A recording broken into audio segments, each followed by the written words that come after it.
Hi guys, good evening. Or listening from.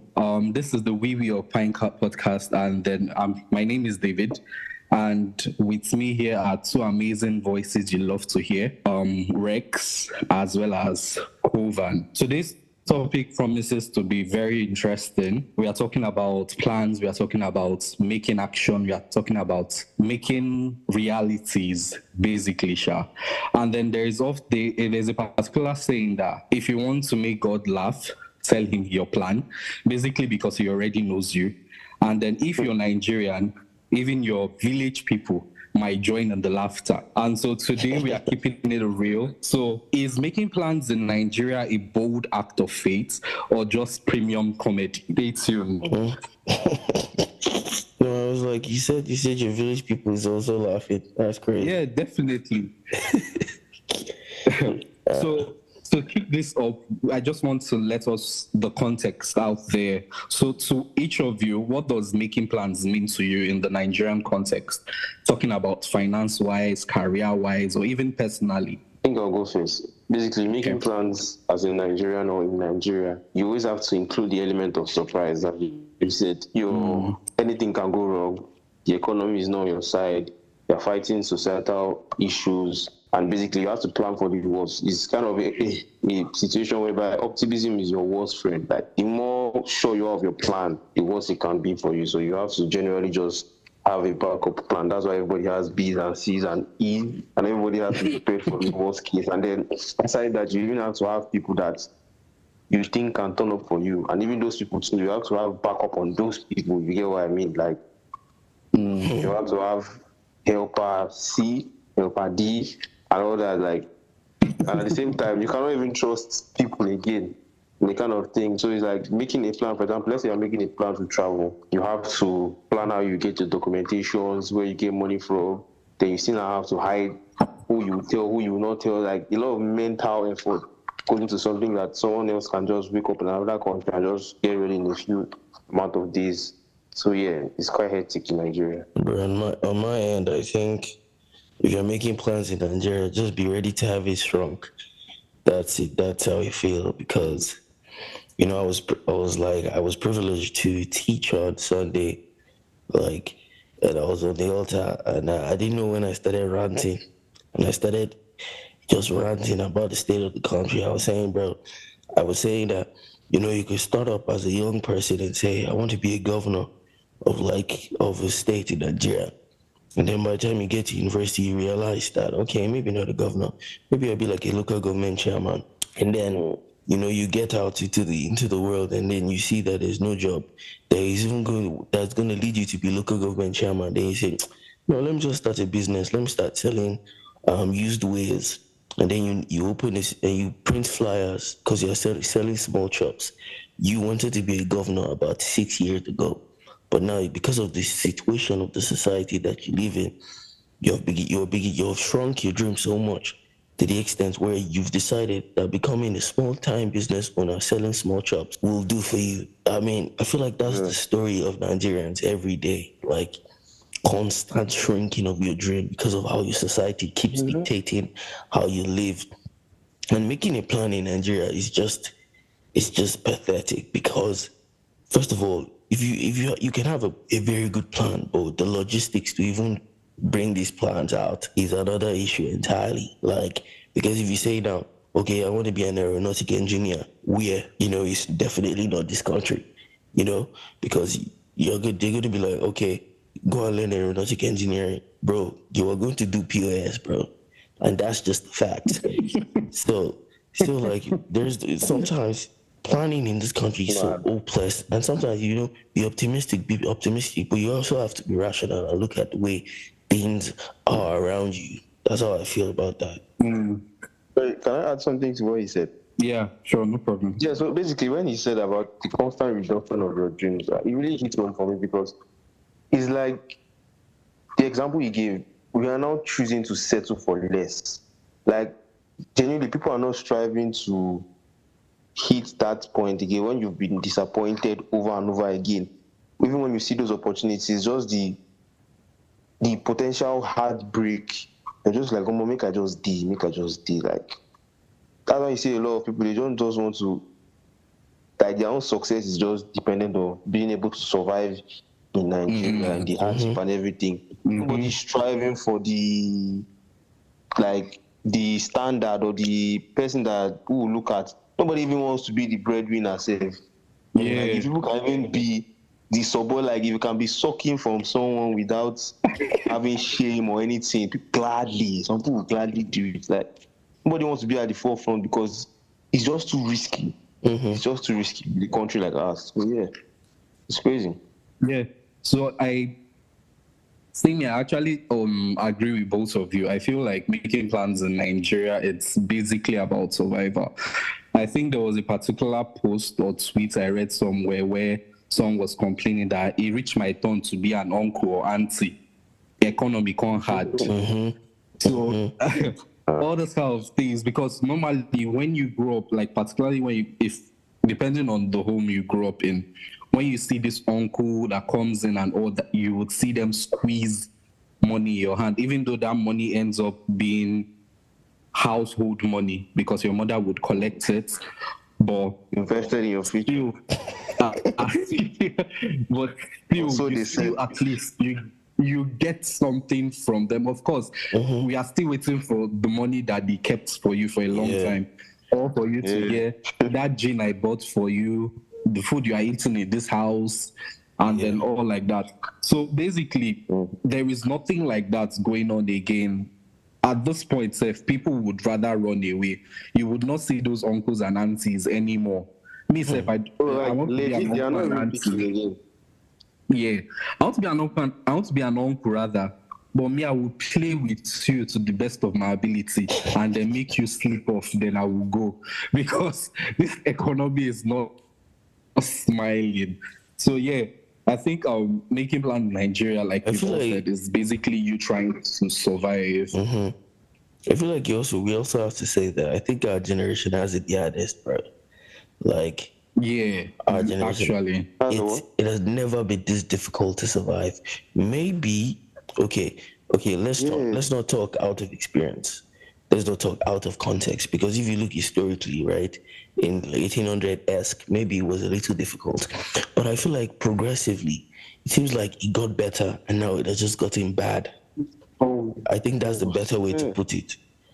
Because now, because at our age, our parents were already married, and that's the truth. It's not even about our parents were married, they had settled down. Some of them even had houses, some of them had stable jobs.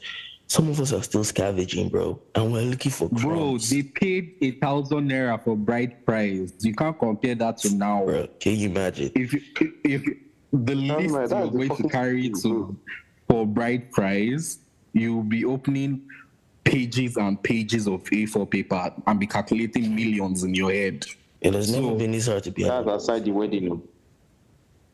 Exactly. And the scary thing about it is just that when you're trying to explain to not even millennials, they are actively going through the struggle. Boomers or Gen X, and all those guys are okay. It's not that easy and all that. They will just tell you that you're not putting it as much effort. And sincerely, I don't really think there are a lot of lazy youths. There might be youths that they are doing things not the right way, but the country is just slapping people down, man. Bro. And it's not like anybody's not really trying. But like, because this country was, let's actually look at it, the country was established in 1960. By the time when our currency was worth pounds and all that, the first lead, imagine being a leader when a country just recently got established and you hoarded all that for you and your family. What's going to be left? There's nothing left. As Rex said, crumbs. And we can't even get the crumbs.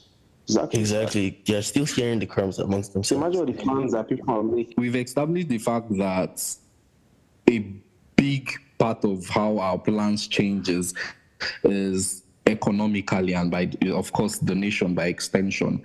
But do we have any personal context as to why some of our our long-term plans in Nigeria don't actually work out? Like, we don't actually stick to them. Like, are they personal battles or barrier that each of us face? that could hinder us achieving these long-term plans as well? A lot, bro. Especially of recent. After when I left school and I told my mom, 'cause I wanted to go on like a vacation to figure myself out, think about things, maybe try to use the connecting Gap where I'm year in going. Nigeria. Okay. Not here in Nigeria. So I told my mom, I said, I don't want to travel to go stay with my uncle, like, so we can figure out something. And then she was like, nah. And obviously, we have history in this place. Like, my dad was like a national coordinator of this place. So like he's worried about people there, who are enemies of my dad, stuff like that, all those things. Just personal family matters that have nothing to do with me. So you see why village people might laugh. So like these things are basically what's hindering me from doing the things I want to do. Honestly, it seems like those village people can't even do that. I've never seen any village person in my life, and I don't know why they have anything to do with me, bro. Like, so like they can't have anything to do. And so you see, like personal things just like on that. your case. I said they're just on your case. Hey, bro, the parents are on your case, bro. It's like they're trying to dictate in a way. Obviously, they're doing it with your best interest, right? But there's a part of it that is very uncomfortable. Yeah. Very, very uncomfortable because, when I was coming out of school, I had like this plan. And I feel like I told you guys that I had a plan. And then they're just like, nah, scrap that. We're going to do it this way. And everything is just slow because I feel like if I had done it my way, it would have probably been better. That's other than Nigeria. I think that's another thing that is really affecting me. I can't lie. All right. So me personally, if I was to talk about anything, I think, I don't know how many of us actually battle with this, but there is something that imposter syndrome does to you that makes you limit your abilities. You could achieve certain things, but then you start to hold back because there's this voice in your head that tells you, oh, are you sure you'll be able to do this? Can you actually handle the pressure? Can you actually do you have the confidence to take up this challenge and stuff like that? And so on my own part, even though a lot of people would tell me, oh, you're very intelligent, oh, you're good at this, because every single person I work with will tell you, oh, you're very good at this, that you did very well and all. They would even recommend me for another position and stuff. But in my mind, I'm like, you're not good you people enough. are hyping it. Yeah, you're hyping it too much. That me, I'm not seeing what you people are seeing. Like, so even when it comes to like applying for certain opportunities, applying for certain jobs, I tell myself, am I sure I can handle this? Or let me just look for something lower. Or if there's any position that comes out where you are supposed to be team lead, I say, is there a deputy team lead? Just because I want to shy away from that spotlight. And so I feel like the initial plan I had to do certain things just started getting branches that were reducing or basically reducing the whole plan. And then everything started to deviate from one part to another. So, yeah. Kovan, what about you? I feel you. Sorry, before Kovan speaks, I feel you on that, because the thing that we don't even realize, not to toot our own on, right? People who are not even as good as us in anything are bolder than us, and they're getting results just because they are bolder.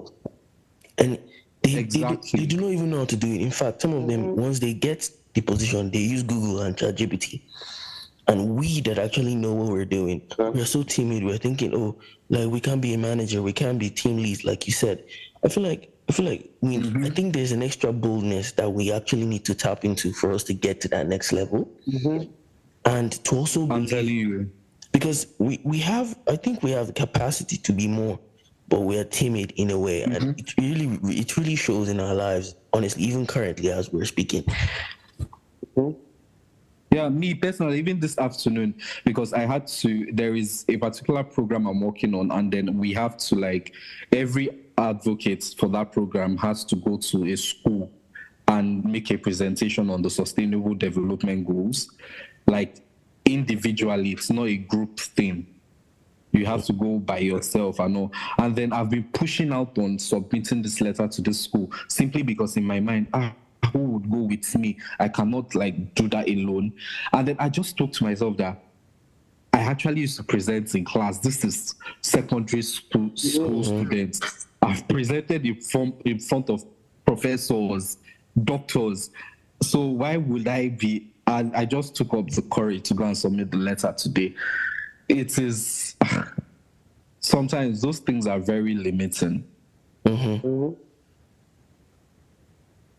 Yeah. So I really understand where you guys are coming from, because sometimes you just see people, as Rex said, people that they don't really know the stuff, but they just have this unwavering confidence and they just push through life. And it's like, I always imagine it as a scenario of people scared of jumping into something, but they run there, like the way I visualize it, they run to a point as opposed to, okay, jump into an opportunity. And there's a queue behind them, but they get there and they realize that they're so scared. And then people that are not even meant to be on the queue just push their way through and just jump ahead of everyone. And that's always what comes to my mind. And for me personally, what I think really affects me is just, okay, I'm saying it's okay to people, but mostly you guys, yeah. It's just a complete lack of interest in like anything, or like, it's not like there are certain things that I don't like, or I have interests, no doubt, but just to push for it is just, I think it's been way back since school, but it's now worse because school has always been a distraction. Not like a distraction, but it covered a lot of things, a lot of issues that we might have had. Being in that bubble of academics, being in that bubble of school. Now the frustration gets to you. Exactly. So now it's like, there are things I want to do, but I cannot get myself to care deeply enough about it, and then you feel apathic. Yeah. You evaluate your situation and like, I'm in a rut, I need to get out of the rut. I feel you. You're not putting that effort, and you're like, you are telling yourself time is going. You're making plans, but you can't move. But you can't, exactly. You just can't move. Like, why am I stuck? And the tools are in my hands. I just don't do it. Like, there are nights that, okay, even for this masters and whatever, like, I've noticed that my ability to understand and retain has dropped drastically. Like, which can be due to the fact that, okay, I've not been in the school system for like 2 years, almost 2 years, but still, I know that if I lock in or whatever, I can get back to that point, but I don't really care. Like, and I'm wondering, like, I'm not trying to form nonchalant or anything. Genuinely, just this void of, I see the roadmap. I see that, okay, if I lock myself or remove certain distractions, I can really move in life. And I see that, okay, I have the advantage of age. I have the advantage of this and that. Oh, you speak a couple languages. There are so many things that are going well for me. But all those things, I don't just like, I don't just do anything. And it's really hindering a lot of plans that I have, like, aside even Nigeria, just internally. Then you now couple that with how the country is moving, and then God have mercy, man. I feel you. I do too. There's a point that the frustration just gets to you, and then you just feel very, whatever happened, let it happen. I'm exhausted. You're waiting for something. You don't want to do anything.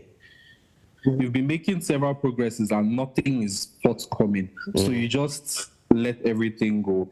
I totally understand. You just stick to the not to use a harsh word, but you just stick to the low point that we are used to. Like the risk of, like the comfort. You just stay there. Exactly. The comfort in that position that you are like, okay, I'm familiar with this.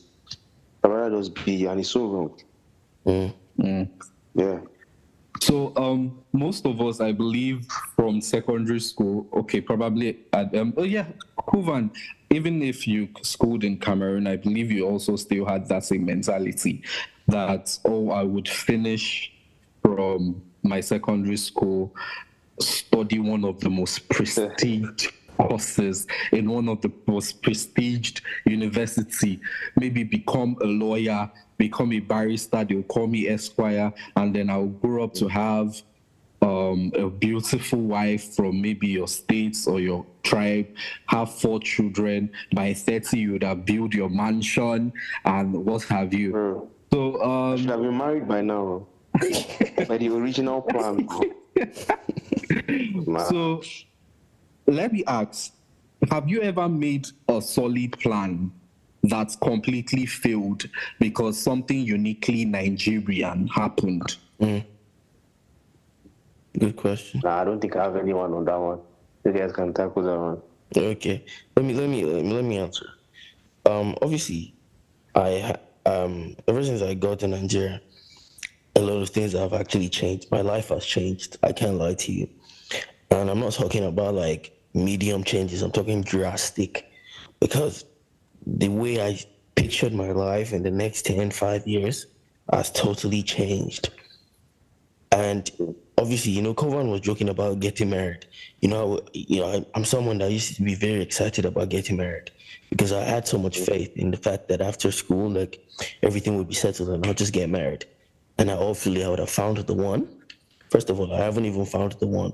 I'm not even close to finding the one. Talk less of having the resources to even push to find the one. And why? It's because I came to Nigeria and I realized that my vision, right? Obviously, my vision wasn't really Nigeria because I didn't live in Nigeria. But when I came to Nigeria, I think my vision migrated. I don't know if that makes any sense. It's like I just like my new aspirations started to geographically align with Nigeria. I was like, okay, I think what I want to do is in Nigeria, right?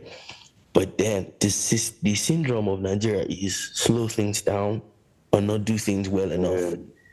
And so when I got here, I realized, oh damn, I'm in school. Like I did my first WAEC in 2018. Didn't work out. It didn't go a good do. It didn't work out because I didn't want to do another school in here. I just wanted to do my WAEC and go straight to university. But I did my WAEC, didn't work out, so I had to wait the next year. I did my WAEC again. Then I got that one already slowed me down. You get what I mean? Yeah. I'm like, oh damn, I'm older now. Like this is crazy. What am I gonna do? Moved in, went to university. Okay. I always knew I was not going to study law. Even everyone wanted me to study law. I said I wasn't going to study law. I knew I wanted to study something I was interested in, and at the time it was international relations. So I said international relations. I happened to be joined with history, which was a kind of a bummer for me. But I did that. When I saw, I was like, damn, like I feel like I didn't learn international relations. Yeah. Like when I got out, I was like, I don't think I learned international relations for real. Like, I think I did this. Technically, it's international studies. Exactly. So, I just realized international studies and international relations are different because if you're applying to schools, you will see them differently. Yeah. So I was like, this is not what I wanted to study. So I came out of school. So I was like, where do I go from here now? Like, what am I going to do with history? Because I remember when they were trying to position me, like at FCTA in Abuja. They were telling me they wanted to put me in the library. I was like, wow, that's where my life is at. Excuse me. So like a lot of it's just one thing after the other. And because of the state of the country, right, you would think that you're just part of the system. You wouldn't see anything wrong with it till it finally hits you one day. Like, yo, all your plan is gone because the country has constantly hit you with curveballs upon curveballs upon curveballs.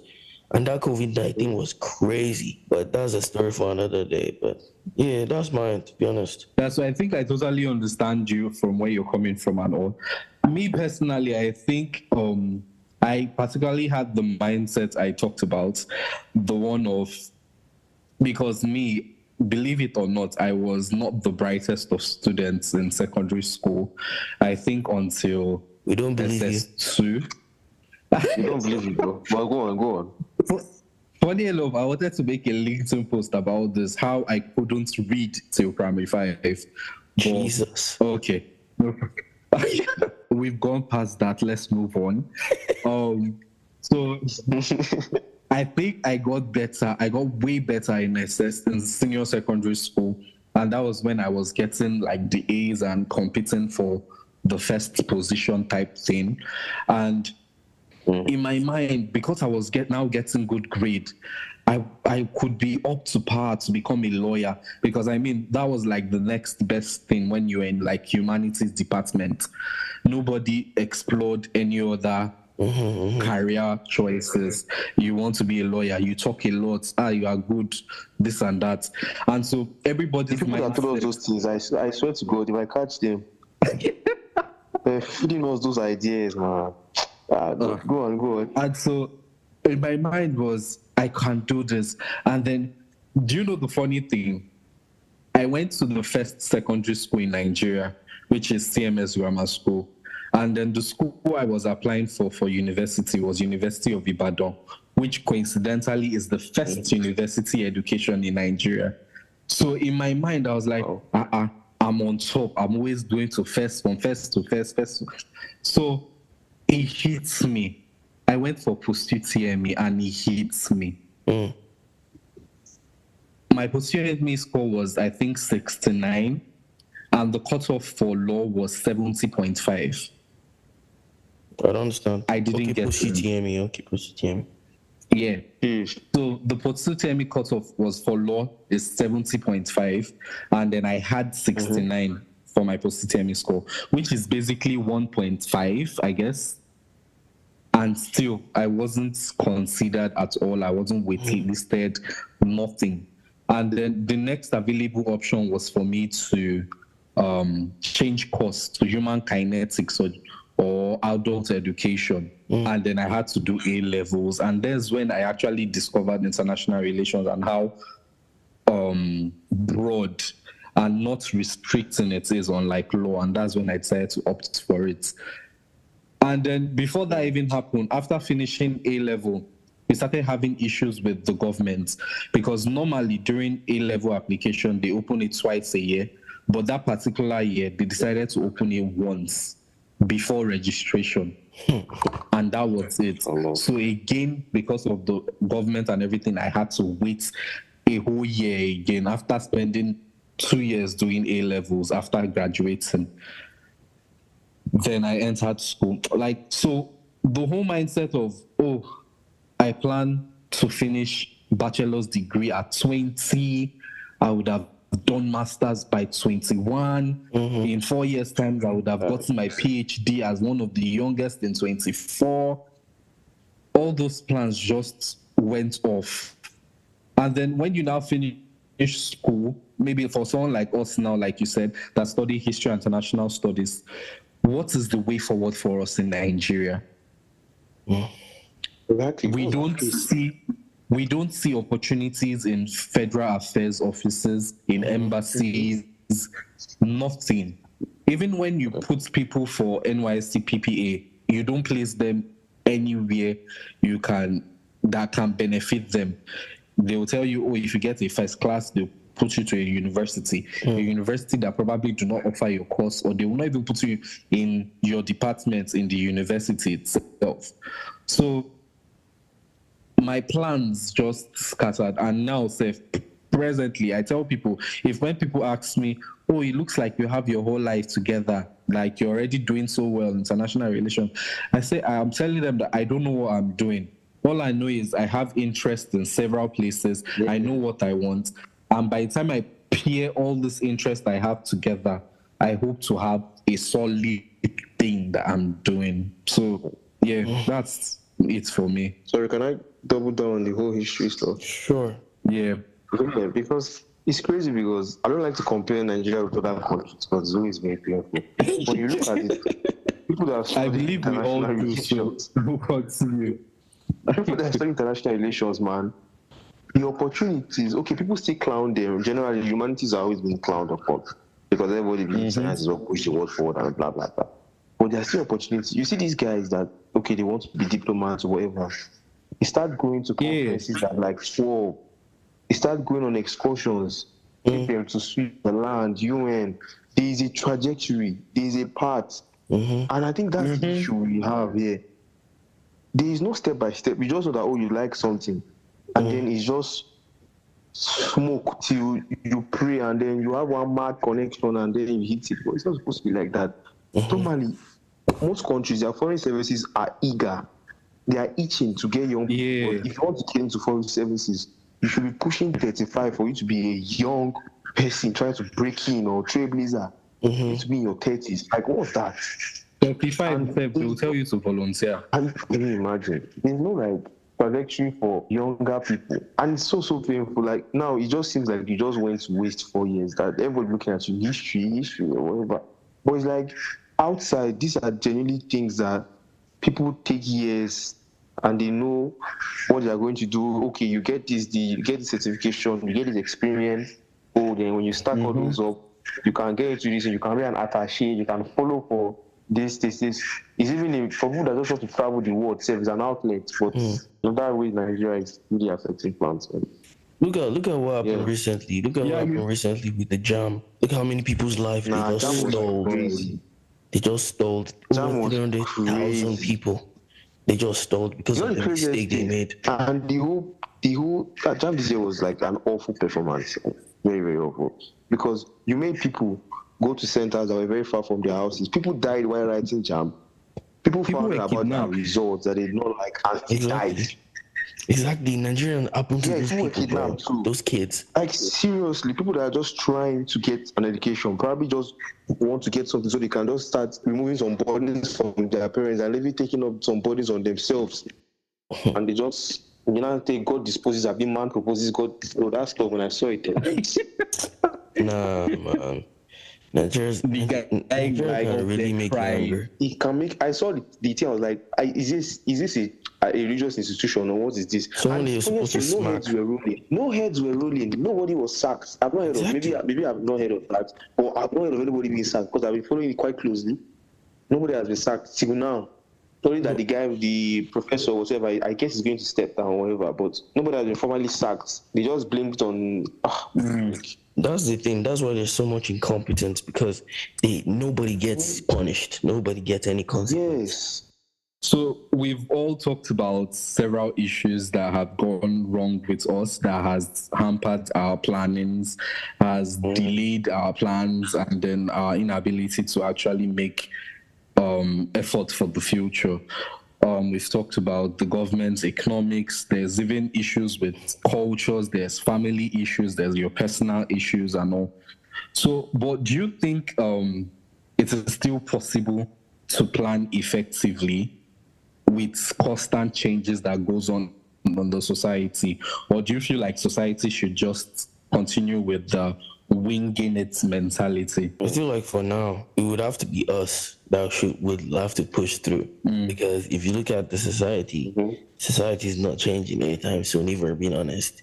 So if you want it, you have to go get it, because nobody is really going to help you at this point. You just have to push through yourself. And one of the things I've recently tried to keep in mind is connect sideways and not connect up. That stuff has really connected with me, because I feel like a lot of people try to connect up, but those guys are users. They want to use you. So you have to connect sideways. However, when all you people sideways are in a rut, what do you do?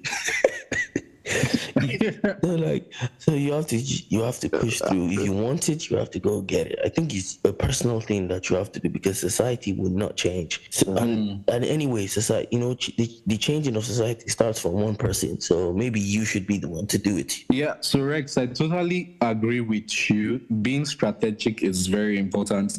Most times, if you don't know the opportunities you're looking for, you might actually get it by a peer close to you, rather than somebody with a higher power or something like that. Me, for instance, what I've learned is there is power in storytelling, and that is one thing I've learned from my mentor, which is quite funny that I have one, because this is 2025 and I did not plan of having a mentor, and then all of a sudden I have a mentor, and he's one big executive director hotshot like that. So he told us basically about the power of storytelling and how putting your story out there would actually draw in people that would relate with your story. And then I've learned that thing because once I hear different things from people, oh, you do this, this is what you go through. When someone has an opportunity on something, I know who to call. Oh, this person does this. You recommend the person for that thing. So I reckon with the whole connecting sideways as well. So me personally, in terms of winging it and then working, making plans, I still feel you could make plans, but like Kovan has said, make sure your plan A has a plan B and your plan B has a plan C. And then when you're having your plan C, make sure it has a plan D that has a plan E as well. You should also go to Z. Because you don't know what would happen. And so when something happens, I think that's just the thing with uncertainty. When things happen, you should be prepared for it because you know that. So it doesn't catch you unaware or surprised that, I didn't know this would happen to me. Oh, please, you do. All those people that used to plan birthday celebration and then you'll say surprised, you knew they were planning your birthday. Stop lying. So don't be like those people and then actually be aware of what is going on and make plans. And then in certain cases, you might just want to wing it because winging it at that point in time, that spontaneous response might just be the right answer at that point in time. So just personally, I feel just be strategic with your plans. Kovan, what do you think? Yeah, basically, I agree with everything you guys have said. And especially on the part on be ready for anything. But I think an addition to that would be just also be mentally strong because in this country, I think if you don't have, you need to be a little bit mad to be a little bit sane because if you have for normality is already outside. So exactly, because you see a lot of things that happen to you. Even in school, there were certain times that I had to, like it was a test that Dr. Luani gave me back. Jesus Christ, 2022. I never forget that day. And then she called me to her office. That's when I knew it was actually bad. You guys are laughing. I'm not even going to what I'm saying. She was not like, oh, what happened? You didn't write this test very well and all that. Your output has been declining. You need to take your academics so seriously. I went to, and I think it was one of those tests that you write one on one sheet and one on the other sheet.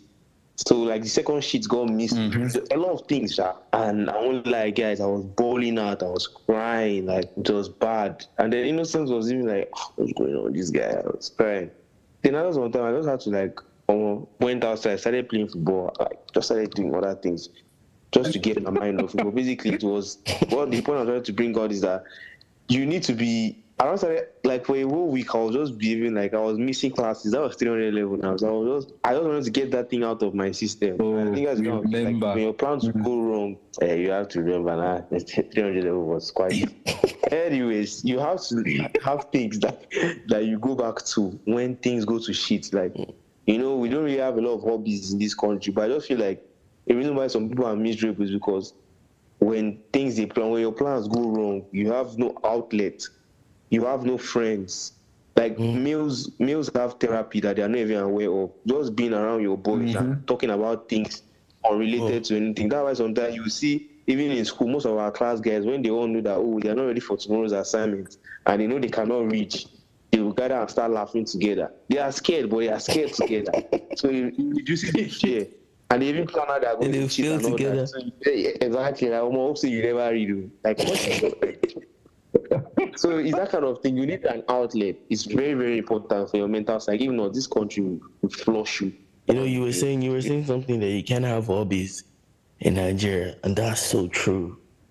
Oh my God, so true, bro. When hobbies are expensive, bro. Outside Nigeria, bro, I was biking like crazy, bro. I was so fit. There was no sports I wasn't into. I had games, I had things that I could do. You could walk out into the city because where we lived was so serene and everything was so good, and you would bike up the mountain and stuff.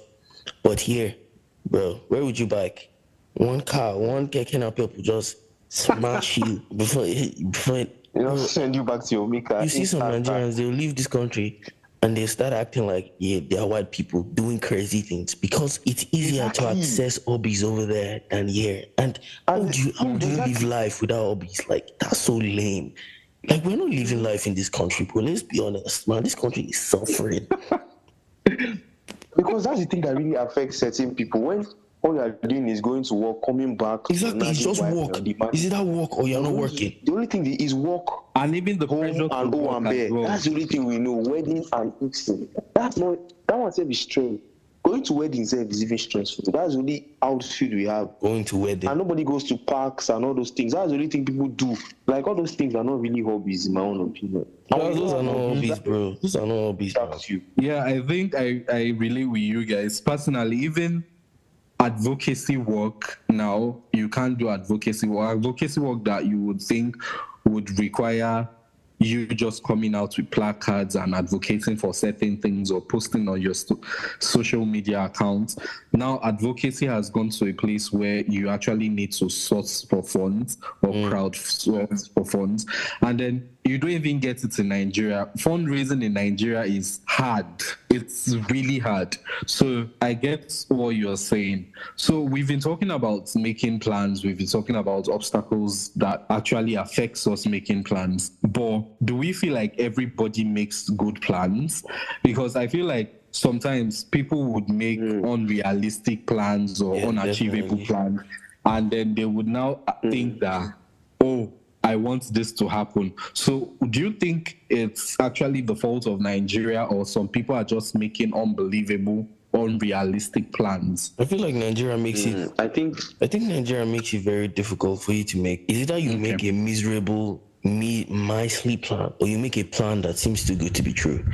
I feel like there's no in between when it comes to Nigeria, because if you say you want to dream, if you say you are a big dreamer and you hope for good things for yourself, whatever plan you draft out would seem too good to be true in the Nigerian sphere. So is either you say, I'm going to open a POS business, or I'm going to open a bank. There's no in between. Oh my God. So I feel like that's the thing. And talking on, like, even relating to this and what we spoke about earlier, one very, very good example that I'm totally enjoying seeing what she's doing is Adiola. She's going crazy. Yeah. And it's not like, obviously we know she has started this stuff for a long time, but she's not even close to where she wants to be. But she's already owning it. You understand? Yeah. She's not there yet, but she's already owning it. She has an NGO. Wait, we're part of the NGOs though, aren't we? Like, are we all not? We're all part of the NGO, aren't we? Yeah. In fact, I think David is a big member. Oh, I know. He's throwing shade at us, so we get it. Yeah. Don't worry, we get it. We're nominal partners. Don't worry. So yeah, I understand what you're saying. It's more or less like Nigerian makes you make these unrealistic goals just as a form of escape, just to try and push to see what is the very possible thing you can achieve. You're just making yourself hope that you can get to that particular place. Yeah, Kovan, what about you? What do you think? I think, as you said, it's obviously a mix, because I think the younger people make unrealistic plans. Make unrealistic plans because of how bold and busting onto the scene, and you know, be like, oh, my own case will be different. But you know, older people, I think they are more strategic, but the country just happens to them over and over again. I think because like people that they've had mishaps and a lot of disappointments from the country, society. You can't tell me that they will not structure their plans and put all these things as possibilities, but again, it just comes over and over again. So yeah, I also agree with you. Me personally, I grew up, like, my whole for studying the course I studied was I saw this opportunity to become an ambassador for Nigeria, to be a diplomat, where I'm able to, like, represent the whole nation in several countries, and my family would probably not stay in one place. We'll be having a beach house in Malibu, we'll be having another house in the US, we'll have another house in Germany. That was a dream. That was a dream. The funny thing is, when you go for, like, these things missions, you just unachievable. These things are not, like, far-fetched, because we have if we're being honest, we have done we have at least not everything, but we have been doing the right things that would give us these things. Yes. But we're in a country that doesn't afford it to us, even though we're doing the right things. Exactly. That was my whole mindset. And now I noticed that in Nigeria, it cannot just be a straight line. You cannot just have it handed over to you.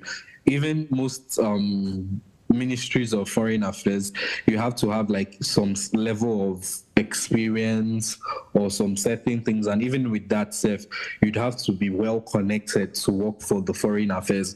Maybe any other ministry you can find yourself in it, but the way they prioritize foreign affairs is a big deal. So it's not something that you can just achieve. So I noticed that for anybody to actually work in these places, what plans you should be making, whether it's being realistic or unrealistic, is making plans to make yourself an asset. So once you're an asset, you don't need to be struggling over opportunities. They would find you. Yeah. Once they see, oh, you're skilled in certain things, you're good in certain things, the opportunity will come for you. And that's why I also said things like, I don't know what I want to do, but I'm just trying to build up certain things. I'm learning, I'm developing myself. And then by the time I put everything together, let's say I'm doing tech, I'm doing social development, I'm doing global development, I'm doing peace. I can come out to become a tech expert in peace, society, and global development in Nigeria, something like that. And then you would find out that whatever my title is needed everywhere. So I feel like irrespective of the plans, Nigeria makes you push for unrealistic plans, but they are actually achievable to a large extent. Yeah. In any other country, yeah. So personally, I feel like this has been an exciting discussion so far. We've been able to like dive into the fact that making plans in Nigeria it's very, very sometimes it's a myth rather than a fact. And so I just want us to throw maybe a sort of advice, because we now could call ourselves adults in one way or the other, or young adults for some of us that are still quite young. Like me. So you wish, well, sure, no problem. That's crazy. So, to some extent, we've experienced, I could say, life, basically. So if you could give one advice to, I wanted to say young people, but let's make it more personal. So if you could give one advice to your younger self in making plans, what would it be? Man, I would have told my younger self to not have a narrow view on what's on his dream. Like, I feel like younger me wanted what I wanted. I didn't want to do any other thing. I just wanted to do what I wanted to do, because I felt like, why do I need to do any other thing when I can be super good at this thing? And I realized, quickly that as I grew up, that upskill, basically, that's what I'm trying to say. You need to upskill. And I'm not saying, but obviously there's a downside to that, because you end up doing things you don't even love to do. Because how many lawyers now are tech bros because they're looking for ways to get money? Obviously the money is going to come, but are they happy? Because that's not really what they want to do. But still, money is good. So upskill. Yeah. It's going to give you a very, very big advantage. I think that's an advice that I would really give myself. Like, expand your horizons. Don't narrow your aspirations to one thing because of how you don't want to inconvenience yourself. You want to do what you love. Good, fine. But also expand yourself. That would be what I would say. Sorry, also, don't be shy. Yeah. Don't be shy, bro. Very important. Like, oh God. I can't emphasize that enough. I'm telling you. Be a borderline, like almost a nuisance. Bro, be a nuisance, bro. I'm telling you. being the people who are nuisances, they get things done. And again, people literally give them things just to avoid them. Exactly. All this gentleness doesn't get you nothing. So take that advice from me. Kowa, what about you? Basically, in my own opinion, I feel like my advice would be clear with your goal or be very flexible with your processes. You should know what you want, because I believe there are certain people that know exactly what they want or exactly what they want to go to. There are a lot of young people that have that idea clearly. They are not like trying to discover themselves like me. So if you have that idea in your mind, in a kind of country whereby trajectory is not your best friend, and nobody even knows what they are doing, legit, all the youths, they don't know, they are just following the next big thing or following the trends that I'm they telling want. you. No, but I legit don't think everyone knows what they're doing. So when you now have an idea, just follow and just know that, okay, I have to do this and this and this. I have to get good at this. These are the skills necessary for what I want to do. These are the experiences I need to get. But the actual trajectory, when I do this after this year for 3 years, for 4 years, just don't care about all those, man. Follow them, but if they change, don't waste time to adapt. And number two, if you see people that can take you there faster, don't wait or don't delay. Climb on their back, hold their leg, drag their trousers, be on them, like be a nuisance, piggyback off people. I don't mean that you should be evil, but don't just store yourself, jump. So yeah, that would be my advice. So yeah, I think all of us advice will probably be in the same line. Me, I feel like when I was younger, I did not even know that there was a need to plan. So I think for me would be to tell my younger self to actually be strategic and actually make plans. Like there is something like planning, because in my mind I was, once you finish secondary school, the next thing to do is university, the next thing to do is masters, and then they're already calling you prof at home. So the next thing is for you to get a PhD. So there was no thought process that you needed to get like skills, you needed to build on certain things. So actually put your mind into building yourself rather than building a process or building a structure. Build yourself and then the structure would form on its own. Yeah, basically. So personally, I've enjoyed today's session. I think we had a whole lot of fun, even if most of it felt more like venting or lamenting.